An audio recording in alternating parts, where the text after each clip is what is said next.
আসসালামু আলাইকুম, কি অবস্থা সবার? আশা করি সবাই ভালো আছেন। আমি চলে এসেছি, একটু ফল টল কিনতে হবে, তো মার্কেটে এসেছি।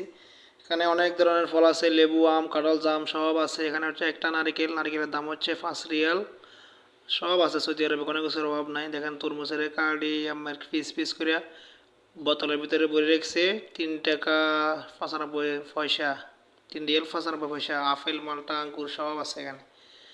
সব 2 পিস 1 পিস কইরা 2 টাকা 5 টাকা রেট দিয়ে রাখছে। স্ট্রবেরি এখানে আছে সব। এখানে মানে ইন্ডিভিজুয়াল একজনের এরকম প্যাকেট করে রাখছে। এটা হলো দুটা ভুট্টা, 5 টাকা রেট। একটা দেখতেছি একটা আনারসের দাম এখানে অনেক বেশি। আমি একটা কত করে নিয়েছিলাম 5 রিয়াল দিয়ে, যেটা হচ্ছে তোমার হকারের ব্যাঙ্গারিতে সেল করে। আর এখানে একটা মার্কেটের ভিতরে একটা আনারস, এটা হচ্ছে 22 রিয়াল। এটার দাম হচ্ছে 22 রিয়াল দাম। এটা আমার পক্ষে কিনা সম্ভব না। তো এই অবস্থা আর কি, দেখে আমি একটা থুয়ে দিলাম, যেটা লেবার এটা লইলাম। তো সব কিছু দেখা শেষে ঠিক আছে ভাই, ওকে, আল্লাহ হাফেজ, ভালো থাকুন, সুস্থ থাকুন সবাই।